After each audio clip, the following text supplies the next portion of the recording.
Listen, I know this title probably seems like a joke. Don't take it too serious, but it's also from like a real place, for real. I wanted to make this video because one, I'm not African American, and I think that some people assume that I am.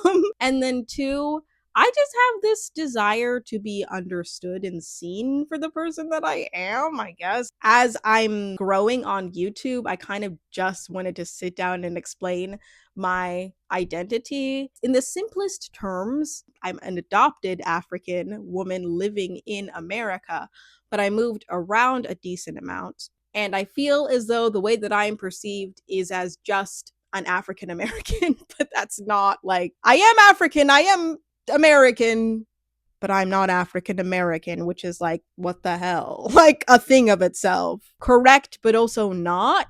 You know what I mean? Okay, sorry. My husband came back and then I got really embarrassed at the fact that I was talking to myself. Really quick, if you could engage with this video in any way, shape, or form, if you could give it a like or even subscribe if you want to, if you're into that. I used to think that asking for engagement was like really cringe until it actually got me engagement. So if you could just engage in any way, shape, or form, I would appreciate it so much, and I appreciate you. It even feels silly to explain because it's not a big deal. It's not a big deal. It's just something I've thought about for my whole entire life that other people don't have to wonder about. You know what I mean? But I am consistently thinking through. Are there any African people on my channel who feel this similar way? I also feel it's a little bit difficult because when you're adopted from another country and your family is American, you are an immigrant, but it's different because your family is not an immigrant. So that alone feels very isolating. It's like this whole, all of my thoughts are born from isolation. So I feel a little bit silly even explaining because I feel like you might not even take this serious because it probably sounds stupid. I remember the first time somebody made me aware in America of the fact that I was black. Because in Uganda and Rwanda, which is where I was born in Uganda, raised on and off, but primarily my childhood is in Rwanda. You're not black because we're all black. You're like, which is why it feels a little bit even uncomfortable for me to kind of like claim any sort of like blackness, because blackness in America is like related to black culture. Blackness everywhere else is related to your skin tone. So it's like whenever I try to claim blackness and be like, I'm literally just black, just call me black, that's strictly related to my physical appearance. In Africa, you are your ethnicity, or you are dark skin or light skin. I also just want to mention some of the things that I accept and reject about some of the things that I've picked up from identity. Because, I mean, at its core, I feel like identity is a lot of what you define it to be. I want to just be called a Black American, but at the same time, your identity is also what other people kind of put on you. You know, you can either accept or reject that at its core. And I remember the first time somebody made me aware, like uncomfortably aware of the fact that I was black, like made me aware that being black could have a negative connotation.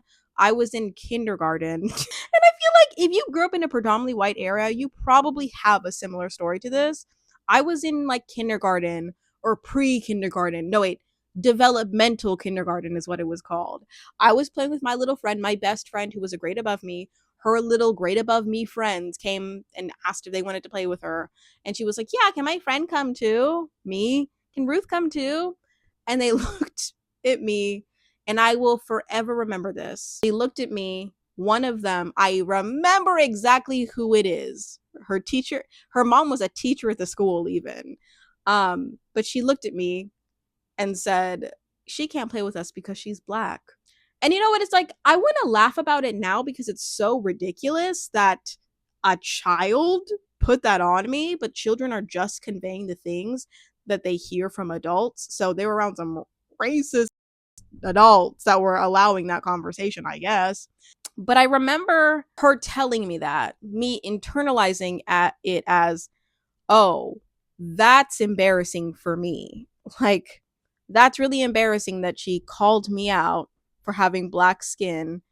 And now, like, the fact that, like, she was either in kindergarten or first grade, the fact that, like, a kindergartner or first grader changed my whole entire outlook on who I am, on who I thought I was in that moment, and made me feel inferior for years to come is wild. Racism is a power play, and it's so important to talk about things related to identity because I think acknowledging the fact that racism is a power play even takes the power out of it, just calling it out. The fact that we're trying to get rid of critical race theory is going to fuel conversations like that, is going to fuel people being ignorant. My relationship to blackness has changed, and I feel like for the most part, my insecurity and my feeling of lacking kind of like, I guess, access to black spaces, to black culture, is something I feel is very much tied to my childhood, is very much tied to middle school and high school, because people made me very aware of the fact that I lacked certain communication, I lacked certain behavior, I lacked things that made it so that I felt bad about the person that I was because I was in predominantly white spaces and a predominantly white family. The amount of shame that that fueled for me, I, as an adult, am so happy that I can talk about this very openly and know that it's not an issue. It's not an issue that I was raised in predominantly white spaces, but it felt like this is the reason why I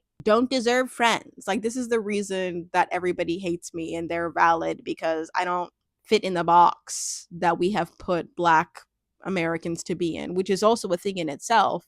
Racism being a power play showed up in the fact that white Americans would tell me, you don't act Black. Well, I'm sorry, do you know any Black people for real? Because you just know what you see on the TV. That's crazy. I don't feel connected to a lot of the labels that I have. Like, I don't feel very African, and that's what I make it to be. I don't feel very American. I don't feel very proud to be American right now. God, I don't feel very much like an immigrant, especially because I'm an immigrant in a family of Americans. The only thing I really feel like, truly, and this is going to sound like the corniest thing on earth, the only thing I intrinsically, deeply feel is my name. Because my name is my own experience. It's what I've made it to be. It also came with an intention. My parents named me my name for a specific reason. I originally had a name at the orphanage, and they chose one for me and told me about the story. And now I get to associate whatever I want with it. And it's what I feel very intrinsically tied to. Sure, I share it with other people, but it's mine, you know? I wish that I felt that way with my experience in being African or Black or American, but I don't feel like that in the way that I feel tied to my name and who I am, especially because my first name comes with story, comes with experience, comes with whatever I wanted to. And then my last name is because I chose the love of my life, my husband, who gave me his. That is whatever the heck I make it to be, you know? Identity is so complex, and I'm so happy that somebody took the time to just understand what the heck I was saying, even though at some points it probably seemed ridiculous. We're all just, like I mentioned, we're all kind of just longing to be understood and seen for the people that we are. And this is something that I've thought about for the longest time and feel very deeply. And I appreciate the people that are willing to be dedicated to understanding what I was saying, if you connect with it or if you don't. Wherever you are, whoever you are, whatever you're doing, whatever time of day it is, I hope you have a valuable, meaningful morning, afternoon, or night.